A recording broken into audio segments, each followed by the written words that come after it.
O assunto que nós vamos tratar hoje é um assunto muito importante para nós católicos e diz respeito à própria missão da Igreja. A Igreja, nós vimos, é o corpo místico de Cristo, é uma sociedade perfeita.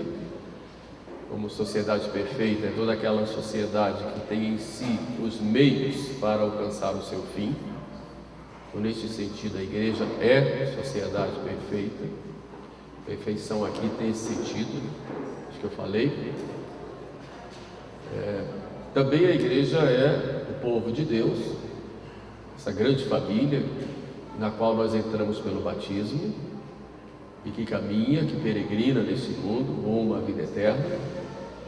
E a Igreja é sacramento de salvação, porque é a presença de Cristo no mundo, Cristo Salvador, Cristo sacerdote, profeta e rei. Então a Igreja ela tem um tríplice mundus: o mundus de ensinar, de governar, de reger e de santificar através dos sacramentos. Nosso Senhor, em diversos momentos, mostra isso. 1 Pedro, fez Pedro, sobre esta pedra eu edificarei a minha igreja. Então ele compara a igreja a uma grande construção.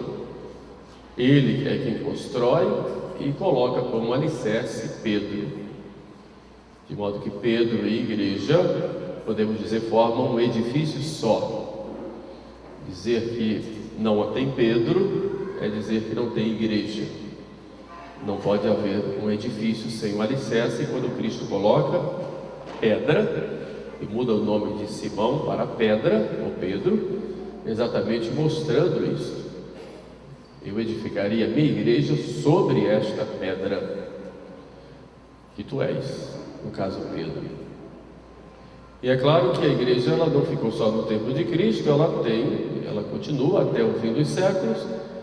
Cristo disse: eu te darei as chaves do reino dos céus, tudo que ligares na terra será ligado nos céus, o que desligares na terra será desligado também nos céus. Essa promessa feita a Pedro na Cesareia de Filipe já mostra que Cristo vai investir Simão como Pedro, como a pedra sobre a qual ele edifica a igreja, e vai dar a Pedro poderes. Te darei as chaves, tem um sentido de dar todo o poder de administração, não um administrador como nós temos hoje. Podemos administrar uma casa, uma empresa, administrar uma fazenda. Esse dar as chaves significa que deu para Pedro todo o poder dele como chefe da igreja. Então a igreja tem um chefe visível e um chefe invisível. O chefe invisível é Jesus, sabemos. O chefe visível da igreja, como Jesus, é Pedro. E tanto que Santa Catarina de Sena, doutora da igreja, diz que o Papa é o doce Cristo aqui na terra.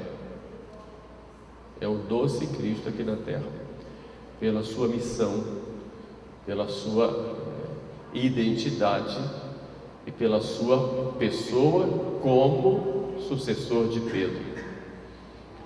Mas esse poder também Cristo deu num outro aspecto aos apóstolos. Ele também disse aos apóstolos: o que ligares na terra será ligado nos céus, o que desligares na terra será desligado também nos céus. Evidentemente ele deu aos apóstolos, mas a Pedro ele deu, além disso, ele deu a chave. Então a Pedro é diferente dos apóstolos, e é significativo o fato de ele deu aos apóstolos em conjunto. Nós sabemos que nós temos aí um colégio apostólico, tendo Pedro como cabeça. Então é aí que se forma a hierarquia da igreja. O Papa é sucessor de Pedro e os bispos são sucessores dos apóstolos. Entra-se no colégio apostólico pela ordenação episcopal e pela comunhão com o colégio episcopal, que tem sempre Pedro como cabeça. O próprio sucessor de Pedro, o Romano Pontífice, é membro do colégio apostólico, do qual ele é a cabeça. Então não pode haver um colégio apostólico sem o sucessor de Pedro. Então não pode haver bispos sem Pedro. Entendem? Porque ele entra no colégio apostólico não só pela ordenação, mas pela comunhão com o colégio e com o sucessor de Pedro. Por isso vai dizer Santo Tomás de Aquino, quando define o termo cisma, e o Código de Direito Canônico o atual recolhe essa definição de Santo Tomás, e diz que cismático é aquele que rejeita a comunhão com aqueles, com o Romano Pontífice e com aqueles que estão em comunhão com o Romano Pontífice. Porque a igreja também é esse sacramento de comunhão, Cristo cabeça e nós membros, todos juntos. Evidentemente, essa comunhão, nós já vimos, é a comunhão na fé, na doutrina, a comunhão no culto e a comunhão de regime, que a gente chama, ou de disciplina, ou de governo. O termo melhor é comunhão de regime. Temos chefe, e temos a igreja docente, a igreja discente, que são a mesma igreja, os que ensinam, os que aprendem, temos aqueles que são superiores e os outros. É claro que isso não tira o princípio de corresponsabilidade que nós temos na igreja.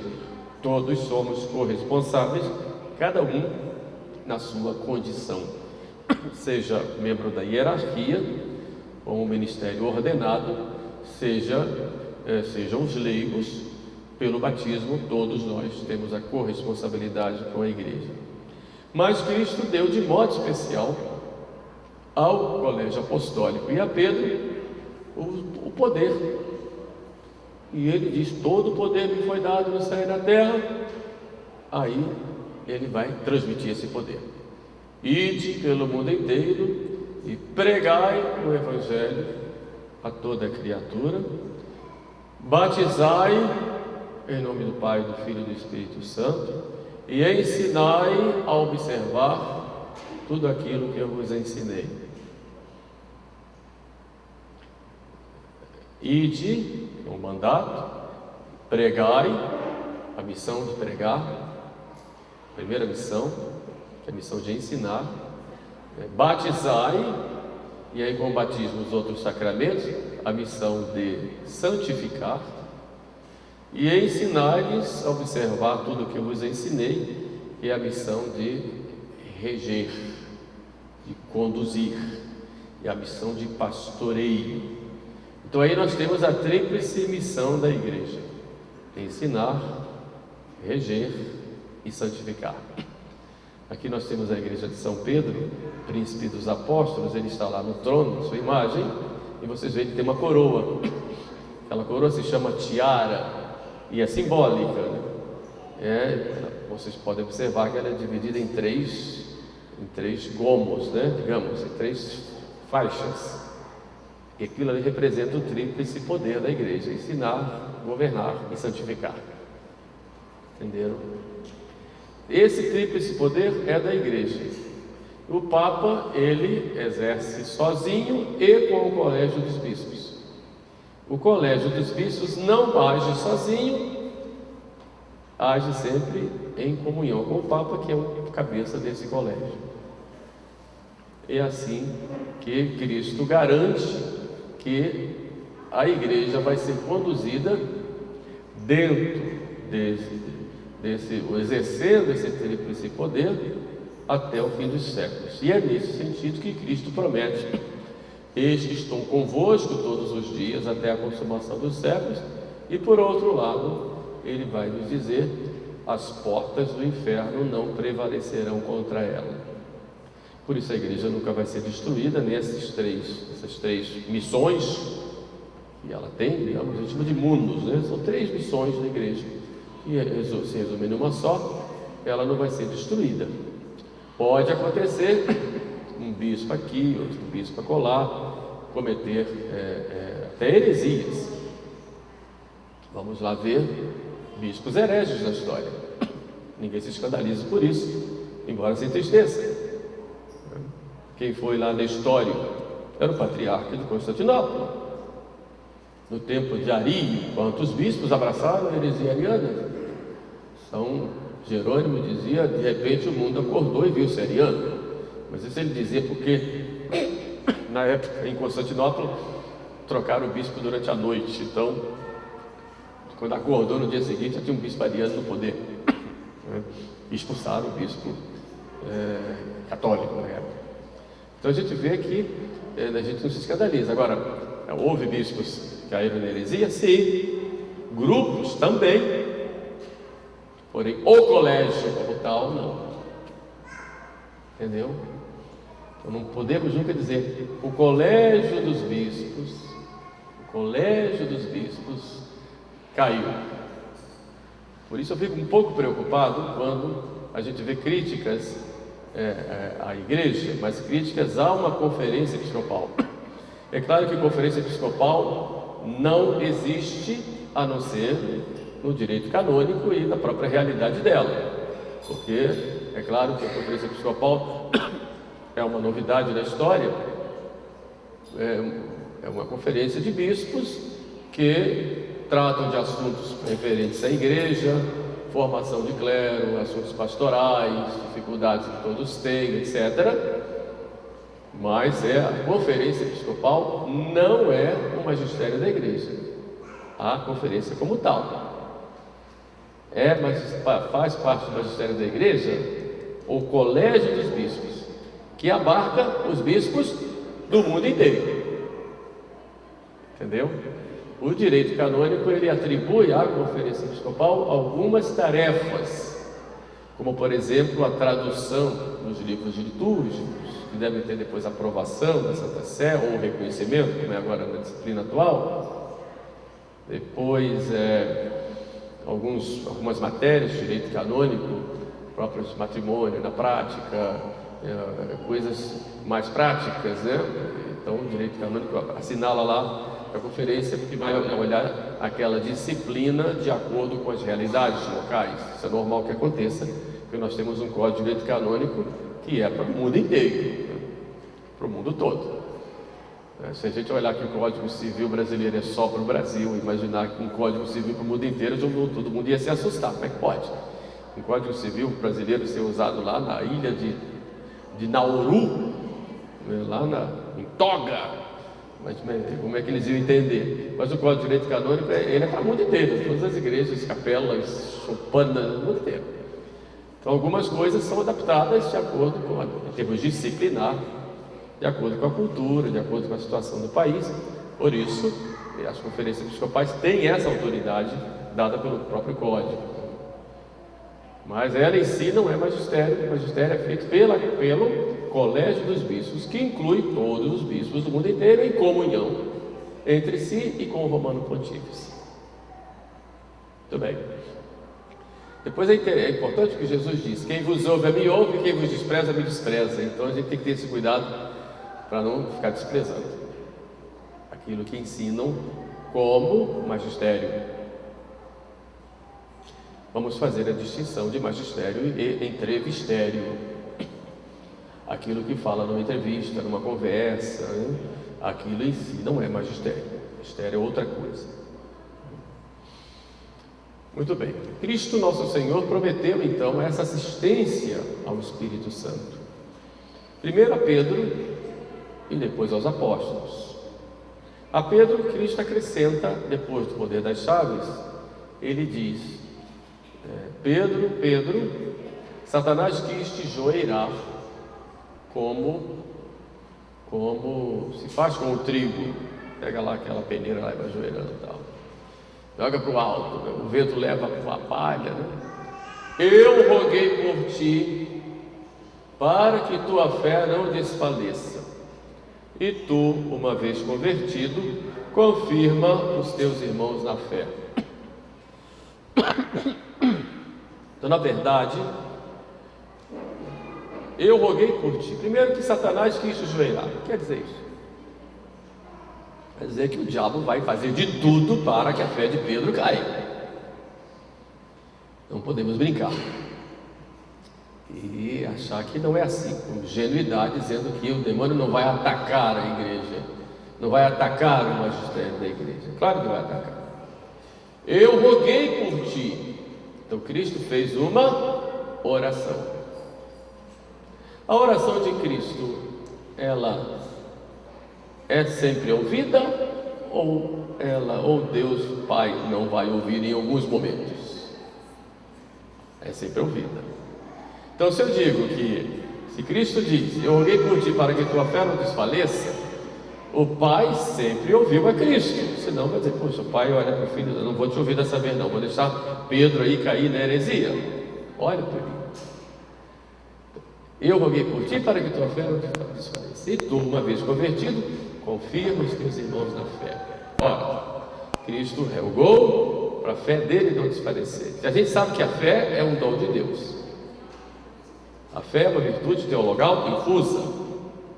E tu, uma vez convertido, sabendo que Pedro vai ter as lutas no dia a dia contra as heresias contra as quais ele tem que lutar, mas ele vai confirmar sempre na fé. Por isso o Concílio Vaticano I fala que a fé romana nunca vai faltar a fé. Olha que coisa séria. Concílio Vaticano I. Então, se eu digo, por exemplo, que a sé de Pedro perdeu a fé, eu estou indo contra o Vaticano I. Entendeu? Então tem que ter esse cuidado de, nos estudos, observar essa promessa que fez Jesus. Se nós não temos aí o baluarte da fé, nós podemos nos perder. Mas Nossa Senhora em La Salete disse: Roma perderá a fé e será a sede do anticristo. Roma é Roma, não é a sede de Pedro. Não quer dizer que não haja pessoas lá dentro da grande Roma, inclusive autoridades eclesiásticas, que possam individualmente perder a fé. Isso é possível. Mas quando fala a sé de Pedro, ou a sé apostólica, está falando ali aquilo que é cabeça. Porque se a sé de Pedro perder a fé, a igreja acabou. Porque a sé de Pedro é um princípio, e isso é na pessoa do próprio Papa, é princípio e fundamento da unidade da igreja, na fé, no culto e no regime, no governo, na disciplina, no governo. Então eu digo que a sé de Pedro, ele é princípio e fundamento da unidade, na pessoa do Romano Pontífice, e depois, é lógico, os seus colaboradores, etc., mas a centralidade é nele. Eu acho ele bonito ou não, me simpatize com ele ou não, tem que olhar ali a pessoa, com a missão que se tem ali. E nessa missão, interessante é que São Mateus, ele fala em determinado momento, quando fala, se teu irmão pecar contra ti, fala, chama teu irmão a sós, fala com ele, aquela correção fraterna, Se ele não quiser te ouvir, chama 2 ou 3 e conversa. Se não quiser ouvir esse pequeno grupinho, vai à igreja. Se não quiser ouvir a igreja, que seja tratado como gentio ou publicano, quer dizer, fora. Acho como eu. Mas São João Crisóstomo, comentando esse texto, ele diz, primeiro está falando aí do direito punitivo da igreja. A igreja tem um direito de punição, direito punitivo da igreja. Mas ele vai além.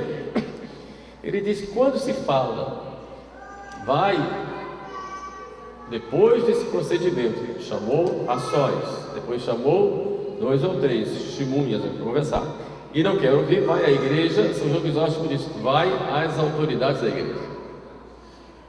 E se não quiser ouvir as autoridades da igreja, aí sim, seja tratado como um publicano, um gentio, um pagão. Quer dizer, mostra a importância que tem esse ir à autoridade da igreja. E aí representa a igreja toda na sua característica, na sua missão de governar, também com o direito de punir. Aliás, o direito de punir da igreja é muito claro. São Paulo, em determinados momentos, fala nas suas epístolas lá, por exemplo, quando tinha lá o incestuoso em Corinto, e o incestuoso, a comunidade de Corinto começou a abraçar e tratar como se fosse tudo normal, a vida dele e tal. São Paulo mandou uma carta para os coríntios: vocês querem que eu vá aí resolver isso? Vocês querem que eu vá com a vara e dar de vara em vocês? Imagina, São Paulo, vai o patrão falar que vai dar de vara, nossa senhora, está perdido.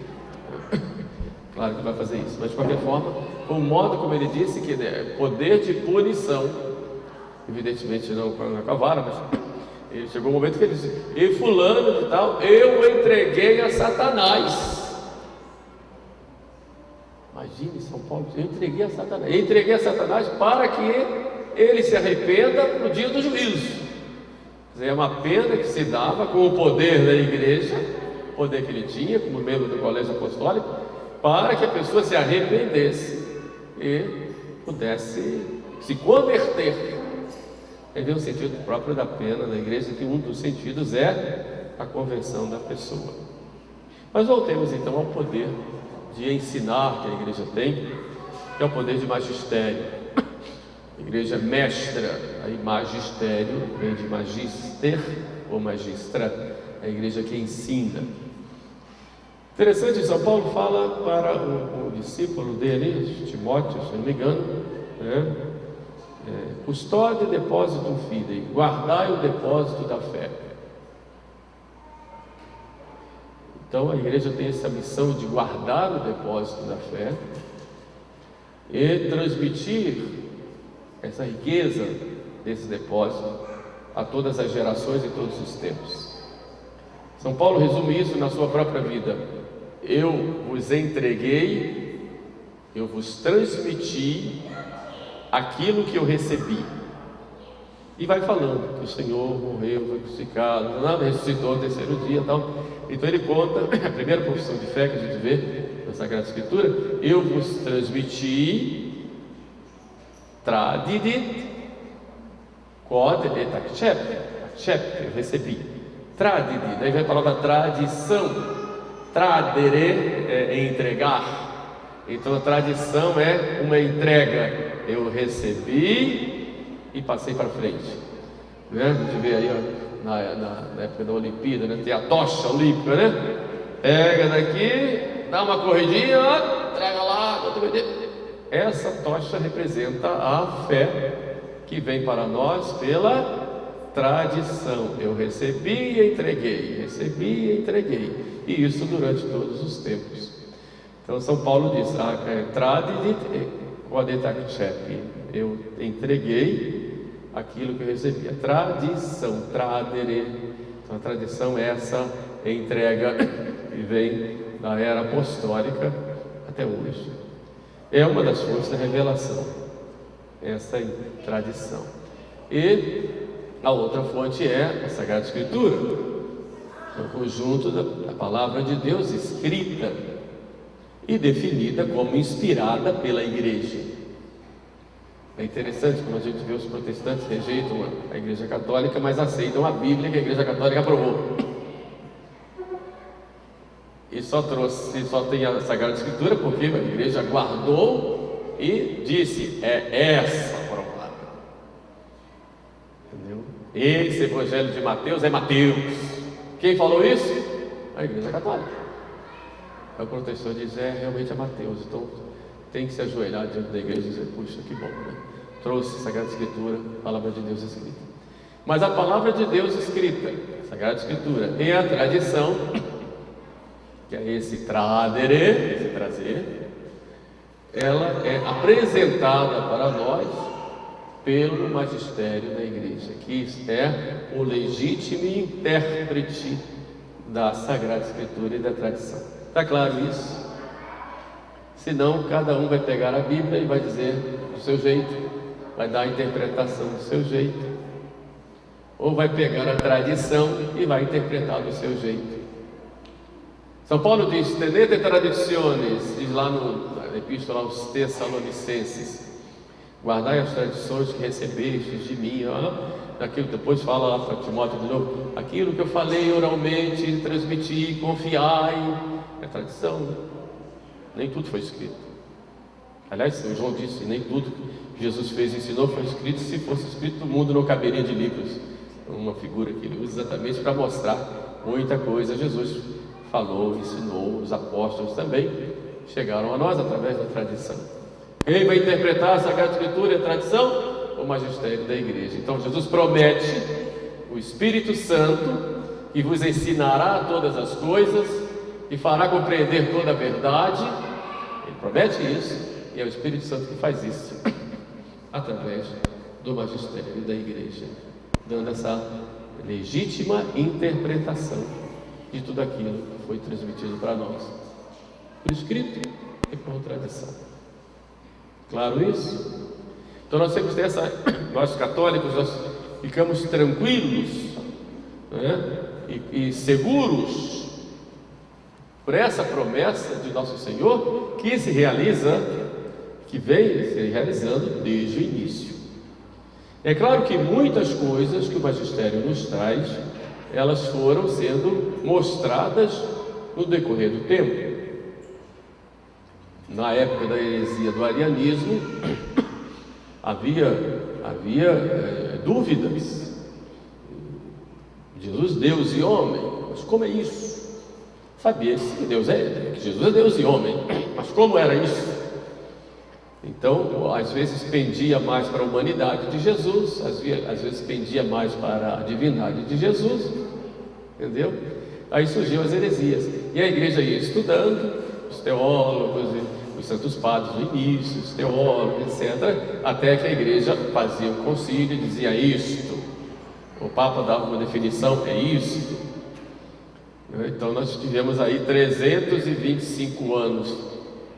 No ano 325 sai o primeiro concílio ecumênico, que é o concílio de Nicéia, que vai dizer que Cristo é consubstancial ao Pai. Até achar a palavra consubstancial, que foi tirada lá da filosofia grega, e dizer, é isso aqui. Isso levou tempo, foi preciso haver brigas e heresias e provocações, e assim foi durante o tempo, para dizer que Nossa Senhora é mãe de Deus, embora já era fé comum, mas como definição foi lá no concílio 430, se não me engano, no concílio de Éfeso, Theotokos. Precisou ter a heresia lá na história, dizer que Nossa Senhora é mãe de Jesus, não é mãe de Deus. Então a igreja, à medida que foi passando o tempo, foram surgindo as dificuldades, e a igreja foi aprofundando na doutrina, e muitas coisas que já eram cridas antes foram agora dizendo, agora é assim, a verdade é essa. Outras coisas que eram discutidas e aceitavam essa discussão, a igreja em determinado momento, com o seu poder e magistério, disse, é isso. Como foi o caso, por exemplo, da infalibilidade pontifícia, que era um assunto discutido. Depois, como era essa infalibilidade, isso era discutido. Infalibilidade como tal, não, mas como era essa infalibilidade, como se expressava, por exemplo, em que matérias, e podia se discutir. O caso, por exemplo, da Assunção de Nossa Senhora, o dogma de fé, a partir dos anos 50 para cá. Antes podia se discutir, como ainda hoje se discute, Nossa Senhora morreu ou não morreu? Porque há a tese de que ela morreu.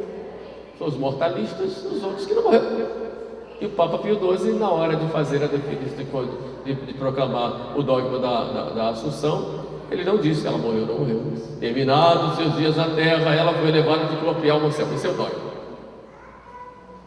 E deixa a discussão, se morreu, se não morreu, se morreu, ressuscitou ao terceiro dia, como alguns dizem. Isso fica para as discussões. Não tem problema. Então, à medida que vai passando o tempo, a igreja vai se aprofundando. Isso é um verdadeiro progresso que a igreja tem, mas é um progresso, não é o progressismo, mas é o progresso no conhecimento, no aprofundamento daquele depósito que já foi entregue por Cristo naquela época, e que eles guardaram e vão trazendo, através da Sagrada Escritura e da tradição, como diz Jesus, o magistério é como pai de família que vai tirando coisas novas e velhas do seu tesouro. Está claro? É muito bom ser católico, porque a gente tem essa proteção, não é? Você imagina aparecer alguém que não é católico e pode fazer suas igrejas em qualquer lugar, e que garantia você tem de que ele está ensinando a verdade? Entenderam? Essa garantia Cristo dá. Cristo nos dá, quando deixa o magistério. Agora, como se exerce esse magistério da igreja? O Concílio Vaticano I diz o seguinte: deve-se crer com fé divina e católica. Então, notem, esse assentimento nosso, ele tem 3 níveis, a gente vai ver aqui. Então ele coloca fé divina e fé católica. Tudo que está contido na palavra de Deus escrita, ou contida na tradição, e que pela igreja, quer pela declaração solene, quer pelo magistério ordinário e universal, nos é proposto a ser crido como revelado por Deus. Então, revelado por Deus, a gente vai conhecer através do magistério solene ou extraordinário, ou do magistério ordinário e universal. Então, o magistério é exercido de 2 maneiras. Primeiro, através das declarações solenes. O Papa, por exemplo, quando fala ex cathedra, a gente vai ver o que é isso. Aí ele é infalível, e essa declaração do Papa ex cathedra é infalível. A gente vê, por exemplo, quando o Papa Pio XII declara a Assunção de Nossa Senhora. É uma declaração solene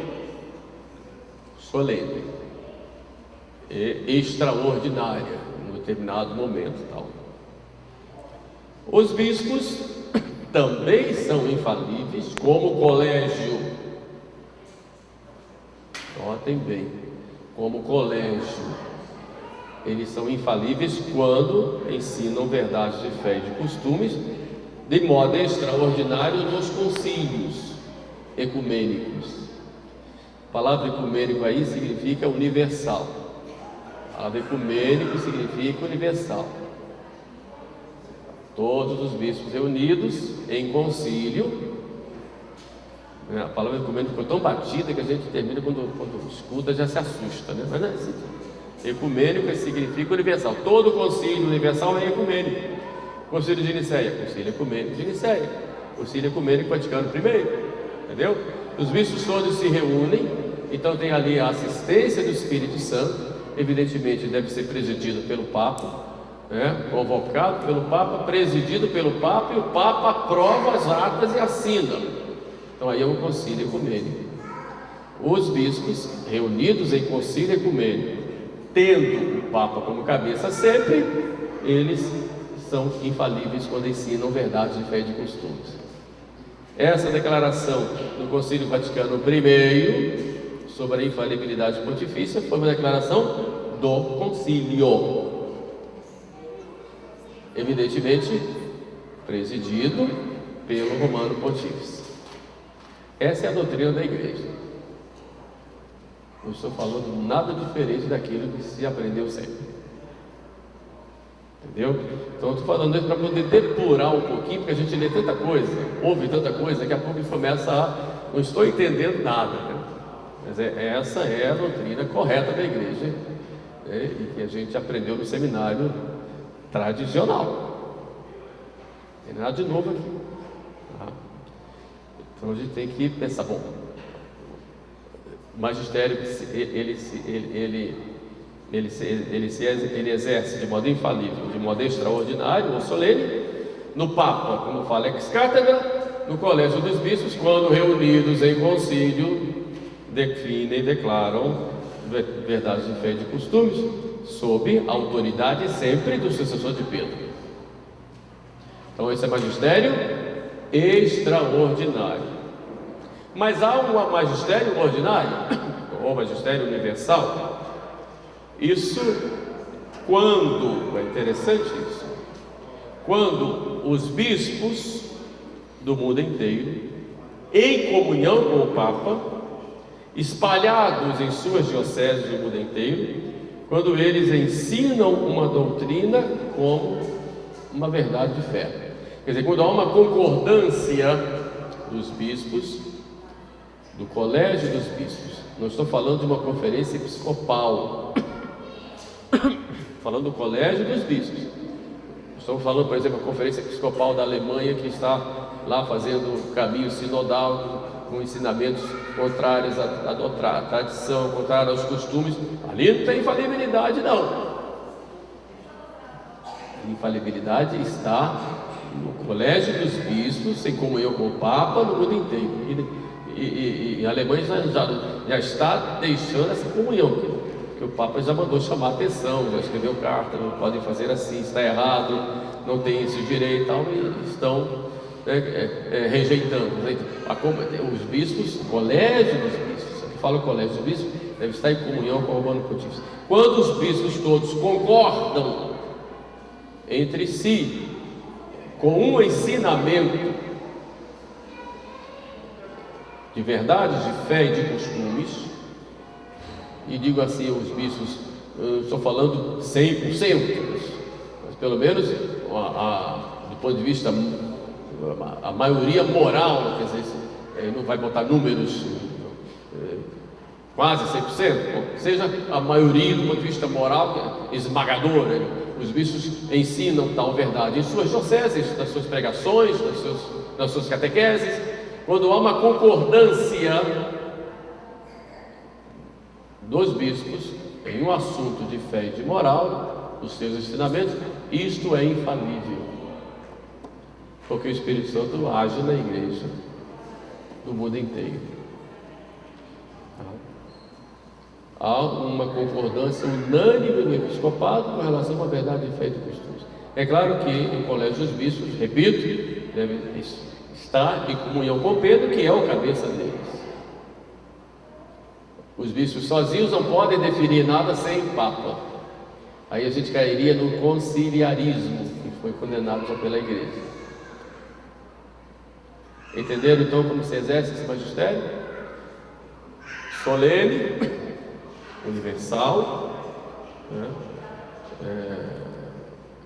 solene, em determinados momentos, declarações, definições, os bispos unidos em concílio. Aí nós temos extraordinário, magistério extraordinário, e o magistério ordinário dos bispos. Mas é magistério ordinário também aquilo que os papas pessoalmente definem ou escrevem com relação à moral. Não tem o mesmo poder uma declaração que o Papa faz conversando com um colega, com um cardeal, com um bispo, uma pessoa, não tem o mesmo peso do que um documento escrito por ele. Pio XII, na encíclica Humani Generis, tem uma declaração muito interessante sobre isso. Nem se há de pensar, porque às vezes a gente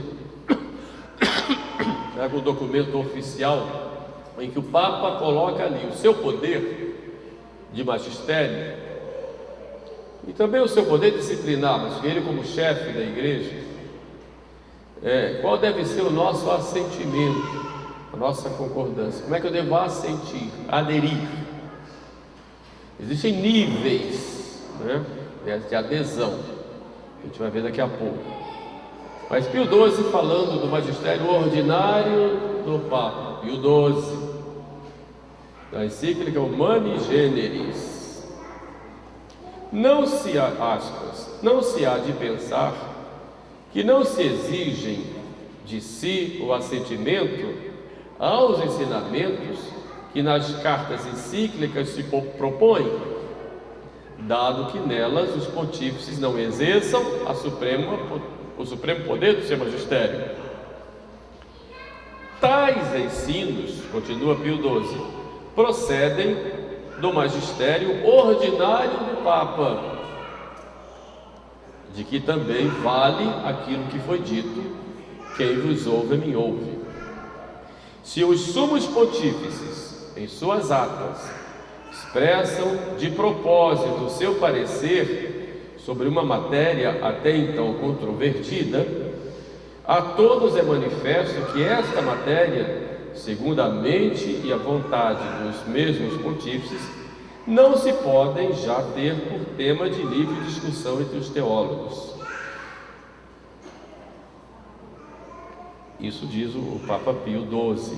Quer dizer, também é preciso que haja um assentimento naquilo que diz respeito à fé e à moral, nos documentos que são emanados pelo Papa, onde ele coloca ali a sua autoridade de sucessor de Pedro, de Romano Pontífice. Aí a gente fica olhando, mas está encíclica, e aquilo ali eu não concordo com isso, com aquilo. Todo documento da igreja, ele deve ser lido em consonância com tudo aquilo que já foi ensinado. A assistência do Espírito Santo é dada para que não haja erros, mas não quer dizer que aquela expressão ou aquele termo ou aquele documento tenha a melhor redação, a mais clara, a mais evidente, embora devesse ter. Porém, a assistência do Espírito Santo vem para que não haja erros doutrinários. Mas pode ser interpretado de outra forma, e aí já fica na cabeça de quem interpreta. Infelizmente, pode ser, como a Bíblia também pode ser interpretada de maneira errada. Só que nós de igreja temos 2000 anos. Então, se chega um documento controvertido e que há discussões, não deveriam haver, mas há dúvidas pelo menos, como é que eu vou interpretar? Não a partir daquele documento, porque o documento surgiu naquele dia, mas antes daquele documento nós tivemos inúmeros outros, e esse documento ele foi fruto de várias declarações e também documentos anteriores. Então teve que interpretar isso aqui à luz daquilo que foi ensinado antes. Entendeu? Que é o caso, por exemplo, da comunhão às pessoas casadas segundo união. Veio o amor e letícia, todo mundo agora liberou geral. Calma. O documento não fala que liberou geral, não. E mesmo que falasse, que não falou, é preciso olhar o que foi que disse o Pontifício Conselho para Textos Legislativos. Passaram por cima dele, dando essa interpretação. O que foi que disse a Congregação para a Doutrina da Fé a respeito do assunto? Passaram por cima. O que é que diz o Código de Direito Canônico quando fala de que não se pode receber a Eucaristia em estado de pecado grave? Ou diz lá o novo Código Penal, que é muito interessante, muito bom, diz, e dá até uma pena para aquele que der a comunhão aos indignos, quem é proibido de comungar. Portanto, o texto é o ideal, eu posso até discutir, eu diria de outra forma, para deixar bem claro, não deixar essas ambiguidades, embora não seja tão ambíguo assim. Mas o texto tem erros, o Espírito Santo deixa ir no limite, vai no limite, mas não tem erro, porque senão acabou o magistério e acabou a nossa confiança, porque agora quem vai ser juiz do magistério? O magistério ou nós? Nós. Eu vou pegar um texto e vou dizer, espera aí, eu tenho que ver primeiro para ver se isso aqui está de acordo. Peraí, mas se eu tenho que ver, a assistência do Espírito Santo é dada à igreja como tal, ao conjunto, Papa, bispos, até os fiéis todos em conjunto, chamado sensus fidelium. Mas eu não posso ficar julgando. Nesse sentido, por isso então, e como já havia essa tendência na época de Pio XII, por causa da nova teologia, Pio XII, então, ele fez essa encíclica Humani Generis, vale a pena ler, exatamente para combater essa nova teologia, que já estava infiltrada na igreja, e ele coloca os pingos nos is aqui, mostrando essa importância de como o Romano Pontífice exerce o seu magistério universal ordinário. Pode dizer, mas esse assunto não é tão importante. Eu posso até dizer que não. Na minha opinião, esse assunto podia ter cuidado de outra coisa, podia ter outros assuntos. Essa é a opinião minha, isso eu não tenho direito de ter. Eu não tenho direito de dizer isso aqui tem erros doutrinários. Qual é o erro doutrinário? Começa a caçar daqui e dali, segundo a minha interpretação. Então a gente tem que ter um certo cuidado e uma certa prudência nesse sentido. Bom, então magistério ordinário e extraordinário. Qual é a matéria, então, e qual é a adesão que eu devo dar ao magistério? Primeiro, existem 3 níveis de matérias que são objeto de infalibilidade. Bom, primeiro sempre matérias de fé e de costumes, isso é claro. Mas em que nível matérias de fé e de costume? O primeiro nível são aquelas doutrinas contidas na palavra de Deus diretamente, escrita ou transmitida, e que são definidas com o juízo solene da igreja, com a declaração solene, como verdades divinamente reveladas. Por exemplo, a presença real de Cristo na Eucaristia, isso é uma verdade divinamente revelada. Os artigos do credo, a divindade de Jesus, a maternidade divina, e são verdades de fé contidas na Sagrada Escritura, bem claro lá, e contidas na tradição, e foram definidas pela igreja. Então, essas verdades, no primeiro nível, nós temos que ter uma adesão chamada de fide credenda. São verdades de fé, eu tenho que ter a adesão da fé, eu creio. E a negação a isto, de modo pertinaz, é heresia. Claro? Quem é que pode definir essas verdades de fé? Como eu disse, o Papa, quando fala ex cathedra, verdades de fé e de costumes, e o Colégio dos Bispos no seu magistério ordinário ou extraordinário. Segundo, então essa fé desse primeiro nível, a fé é na autoridade do próprio Deus, está lá na Sagrada Escritura, está na tradição, pronto. Entendeu? Eu não tenho que discutir. Segundo nível, são outras doutrinas que são relacionadas com o campo dogmático ou moral, necessárias para guardar a fé.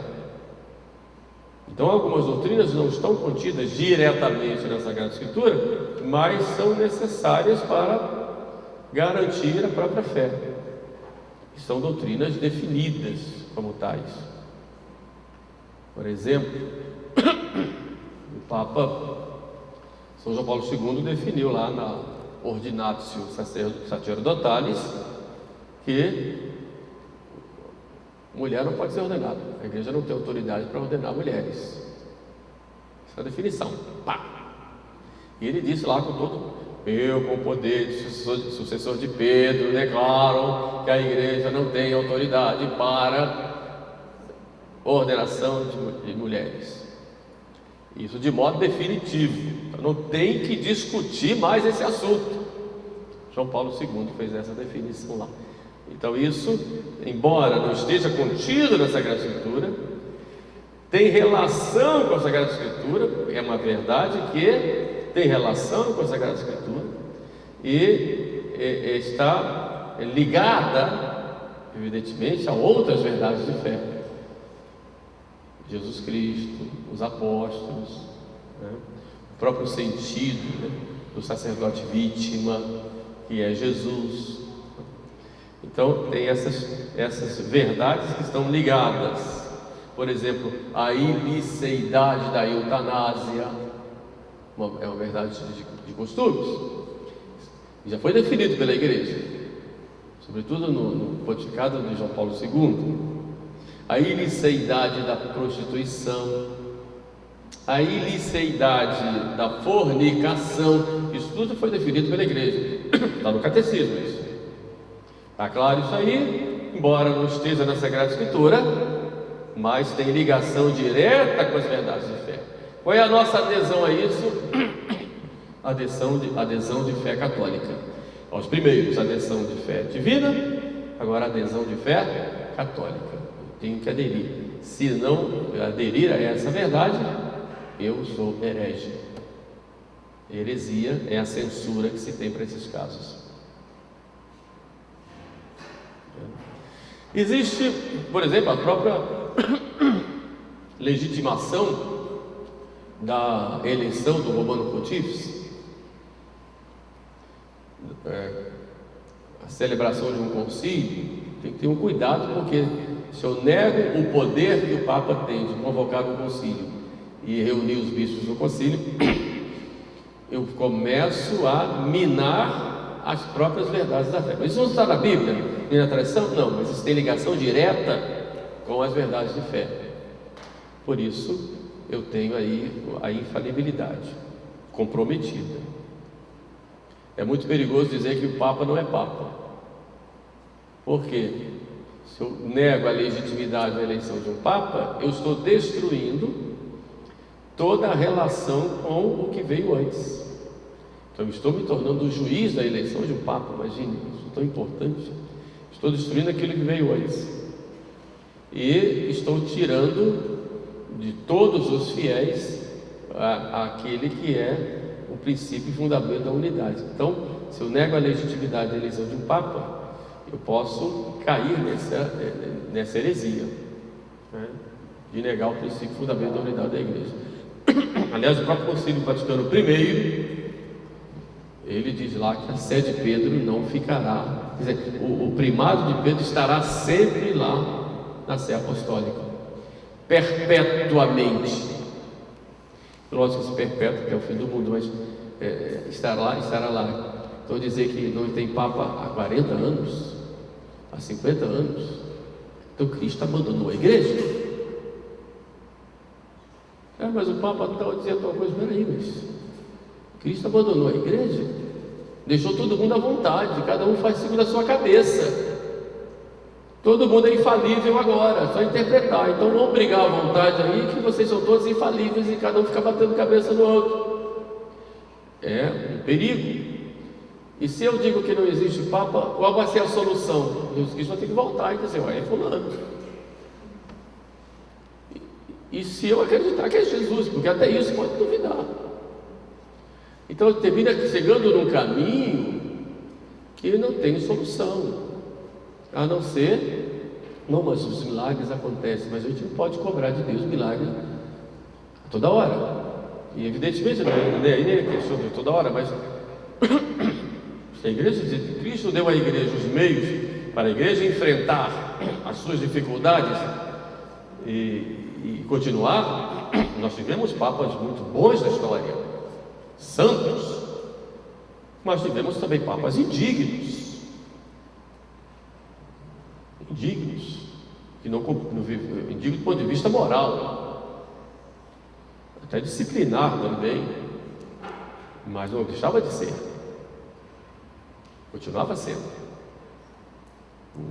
o Romano Pontífice. Poder estar lá, entendeu?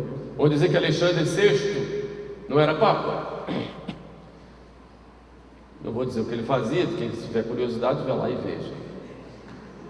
Dizer que Júlio II não era Papa, Bento XII, chega. Mas temos o São Pio V, o São Pio X, o Gregório VII, né? E por aí vai. De modo que, mas a igreja está aí, na pessoa dele, como princípio e fundamento da unidade. Entenderam? Agora, também dentro desse segundo nível de verdade de fé, como eu disse, estão aquelas verdades que são relacionadas com as verdades de fé divina. Temos que ter uma fé católica, mas há também os chamados fatos dogmáticos. O que são os fatos dogmáticos? São fatos, como dizem, fatos, acontecimentos que são infalíveis como tais, porque têm relação direta com as verdades de fé e com o poder, com o poder do Romano Pontífice. A Igreja assinala alguns fatos dogmáticos, por exemplo, a canonização dos santos. É um assunto tão falado hoje. A gente começa a procurar no santo lá algum defeito para dizer: o Papa não foi infalível porque o santo tinha tal defeito. São Bento foi santo? Sim ou não?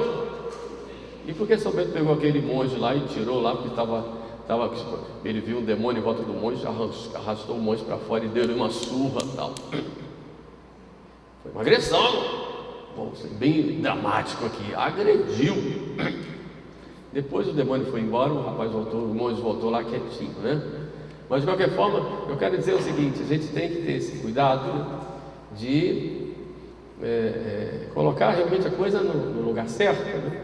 Então, a canonização dos santos, é claro que tem uma ligação direta com a fé, porque se um Romano Pontífice diz: esse aqui está no céu e ele está no inferno, e eu vou rezar para alguém que está no inferno, isso tem ligação direta com a fé? Não estou falando da beatificação, mas se vocês leem a fórmula da canonização, ele coloca ali todo o poder dele. Eu, como sucessor de Pedro, doutor de todos os fiéis, etc., declaro de modo definitivo que fulano de tal é santo da igreja e pode ter altares, pode ser honrado, louvado como santo. Na beatificação não diz isso. Tanto é que a beatificação pode ser feita até por bispos, o Papa dessa delegação, mas a canonização é ele que faz. Entenderam? É um fato dogmático, não é uma declaração, é um fato. Como, por exemplo, também a aprovação de um rito litúrgico. Isso me baseando aqui tudo em Pio XII, Pio XI e tal, para evitar polêmica, embora também tenha coisas novas, mas para mostrar que já Pio XII e antes de Pio XII, os papas disseram que na aprovação de um rito litúrgico a igreja é infalível. Quer dizer, naquele rito litúrgico não contém erros. Por quê? Porque se contivesse erros, a autoridade suprema da igreja estaria levando todo mundo a adorar a quem? A Deus ou o diabo? O diabo. Pode não ser o rito mais bonito, o rito mais profundo, nós temos 23 ritos da igreja, né? Pode não ser aquele que eu goste mais, que me toca mais, ou então aquele que é mais claro nesse ponto ou naquele outro ponto de doutrina, mas o rito em si, desde que ele conserve aquilo que é apostólico, que não pode mudar. Entenderam? Essa é a verdade. Essa é a verdade. Mas a gente tem que pensar bem, né? Às vezes a gente acha que Jesus Cristo celebrou a missa de São Pio V. Não celebrou não, viu? Foi um rito próprio lá. Tomai e comei todos vós. Depois os apóstolos acrescentaram as leituras, pegaram um pouco dos judeus. Isso a gente vê a história da missa aqui. E assim cada rito teve o seu desenvolvimento próprio. Então, se o Papa aprova, como o princípio fundamental da unidade diz que pode-se rezar dessa forma, ali não pode ter erros, senão ele não seria Papa. Não seria. Porque estaria promulgando um culto que não é um culto a Deus, porque esse é um culto com erros, não é a Deus. Tá? Repito, pode não ser, na minha opinião, o melhor, o mais bonito, o mais completo, mas se a gente for olhar os ritos, não tem um rito que consiga abarcar toda a profundidade do mistério. Não tem. Vai sempre achar lacunas. É claro que uns podem até ter mais lacunas do que outros. A aprovação, por exemplo, de uma ordem religiosa. As próprias leis universais. Tem gente que critica o Código de Direito Canônico dizendo que tem erros. Pelo amor de Deus, não pode ser. É uma lei universal. O Papa coloca ali o seu poder de infalibilidade. Pode ser, porque depois é uma lei que é fruto de evoluções desde o início. São leis eclesiásticas, algumas são leis divinas que estão dentro do Código. Então, eu não posso dizer que essa lei universal promulgada pelo Papa, como legislador supremo, é uma lei que contém erros de doutrina e erros de moral. Pode não ser historicamente a melhor lei nesse momento, tanto é que muda. Uma lei processual, como o Papa mudou, o processo de nulidade matrimonial mudou. Mas naquele momento pode dizer que aquela lei tem erros. Agora é claro, isso pode ter uma evolução na lei, mas isso aqui é contra a doutrina? Não pode, entendeu? Senão a gente está tirando esse poder universal que tem o Papa, né? Como legislador supremo, né? Ele é legislador supremo. O Colégio dos Bispos fazem parte desse legislador supremo sempre, como te repito, com o Papa. Essa adesão nossa não é uma adesão de fé divina. Claro, não foi Cristo que trouxe o direito canônico. Também não é uma adesão de fé, é uma adesão de fé católica. Adesão de fé que não contém erros de fé e de moral. Agora existe um terceiro nível, que são os ensinos propostos de modo não definitivo pelo magistério autêntico e ordinário. Então, existem certas coisas, certos ensinamentos da igreja que não foram propostos de modo definitivo. Então, esses a gente deve ter um respeitoso obséquio. Por exemplo, a gente está falando muito ultimamente, tem alguns grupos aí que estão discutindo na nossa paróquia, não aqui, mas outra, a questão do limbo. O limbo das crianças, o limbo dos patriarcas, né? É uma coisa que existe o limbo, mas até que ponto, como vai ser o limbo depois do juízo final, vai continuar, quer dizer, existe o limbo? Sim, é algo que se coloca na igreja, a gente tem que ter um religioso, uma adesão religiosa interior, intelectual e da vontade. Agora, dos detalhes, isso aí não foi definido ainda de modo definitivo. Então ainda há essas discussões. É claro que tem a doutrina da necessidade do batismo para a salvação, do pecado original. Então ainda não se tem essas definições, a não ser da própria existência do limbo. Então a adesão é uma adesão obsequiosa, né? De respeito, é um obséquio que você tem. E sobre a infalibilidade do Papa, tudo isso a gente chega agora ao Papa pessoalmente. Diz lá o Concílio Vaticano I: o Romano Pontífice, quando fala ex cátedra, isto é, quando no desempenho do munus de pastor e doutor de todos os cristãos, quando no desempenho do munus de pastor e doutor de todos os cristãos. Então é sempre que ele fala ex cátedra? Sim ou não? Quando no desempenho do munus de pastor e doutor de todos os cristãos. Uma entrevista do Papa no avião numa viagem, está ali respondendo a perguntas de repórteres.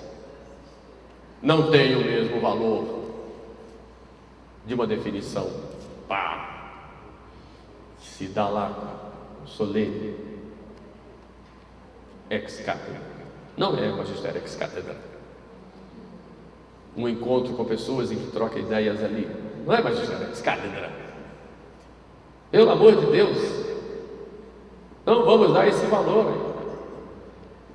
É uma conversa de um pai. Aí deixa Deus julgar das consciências. Agora, quando ele exerce o desempenho do mundo de pastor e doutor, e ele declara isso, define, notem bem, com suprema autoridade apostólica. Então, doutor e pastor, e naquele momento ele define com suprema autoridade apostólica. E ele diz isso: eu, com suprema autoridade, sucessor de Pedro, defino que... nós tivemos isso Pio XII, João Paulo II, quando ele condenou a morte do inocente, diretamente buscada, no caso, por exemplo, do aborto, vem lá, naquele Evangelho Vitae, está lá no meio da encíclica, está isso lá dentro. Magistério ex cathedra, né? Depois, quantos dogmas promulgados antes, a gente tem tantos, né, bonitos, né? Pio IX, né? Imaculada Conceição, Pio XII, Assunção, né? Ele define com autoridade suprema apostólica que determinada doutrina referente à fé e à moral, então só sobre esse assunto, ele é infalível. Dentro de todas as condições, o Papa não é infalível em tudo que ele fala. Ele pode falar que tem ET, que tem gente na Lua, né? Que tal presidente da República tem as mãos impolutas. Isso não é verdade de fé de costumes. Não é verdade de fé de costumes. A não ser que tenha feito um processo de canonização, talvez. Se for em vida, aí sem chance. Críticas, conversas, são conversas normais, como todo ser humano tem. Se são prudentes, imprudentes, se está certo ou errado, isso aí deixa aos juízos de Deus. Mas isso não me obriga a crer. Entenderam? Não me obriga a crer. Me obriga até a rezar mais, né? Se o diabo perturba tantos padres e nos perturba tanto, até na hora da missa, imagine um bispo, imagine um papa. Não é? Mas vamos adiante o que diz o Concílio Vaticano I.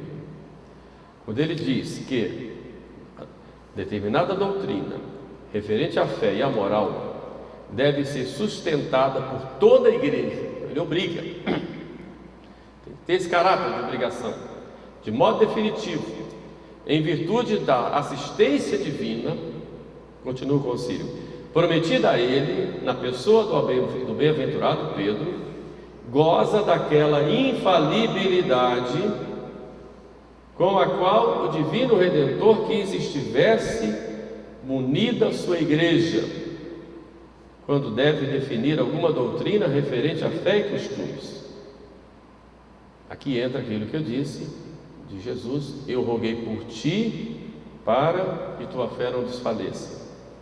E isso é a pessoa do Papa, a pessoa dele, naquele momento, pela mística presença de Jesus na igreja e na pessoa do Papa naquele momento.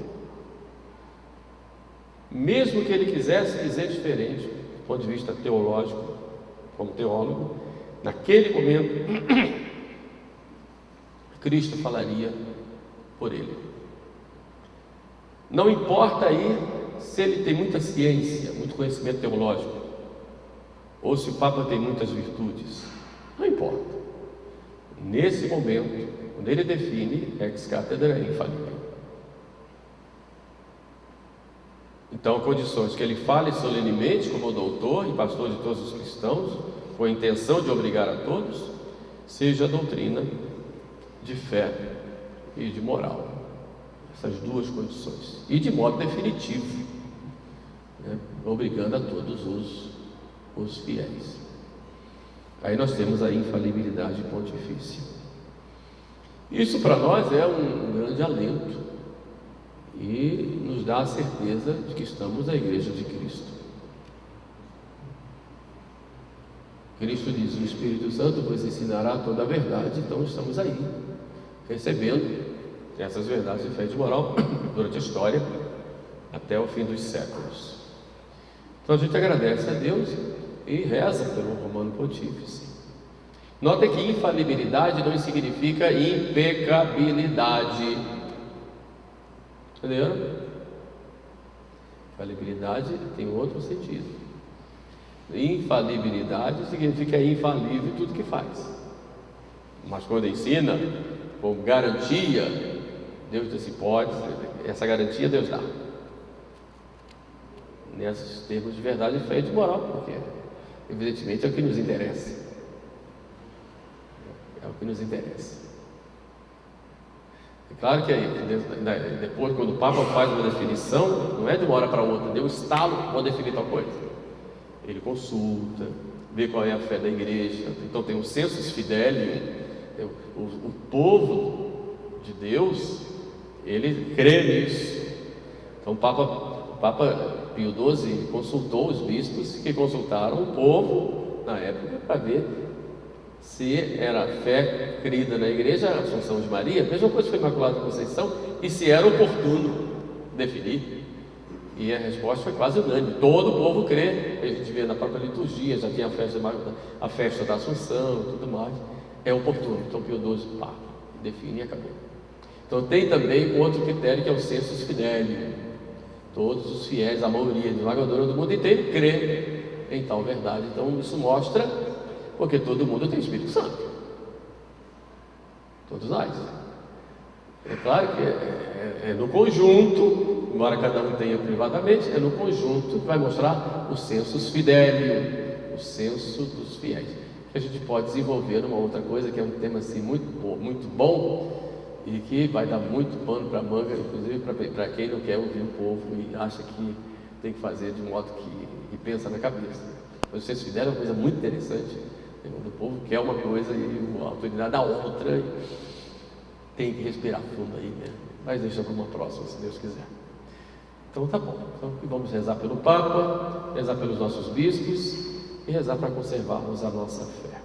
Bom, tem um documento da igreja, o documento 159, para defender a fé, Adituendam Fidei, que é muito interessante, feita pela congregação, foi pelo Papa João Paulo II e pela congregação da doutrina da fé, cujo prefeito era o Cardeal Ratzinger, na época de 1998, acho, que coloca os pingos nos is direitinho. 98. Adituendam Fidei, para defender a fé. Infelizmente é pouco divulgado esse documento. Aliás, os documentos da Congregação da Doutrina da Fé quase ninguém conhece. E é importante conhecer, porque mostra que, mesmo nessa confusão das últimas décadas, a gente vai vendo que os documentos foram saindo, né, e muitos foram engavetados, outros foram rasgados, mas os documentos saíram, quer dizer, a igreja reagiu, né? E pelo menos a gente tem aí o magistério que está para a gente ter essa garantia de que a coisa está indo. Tá bom? Amém?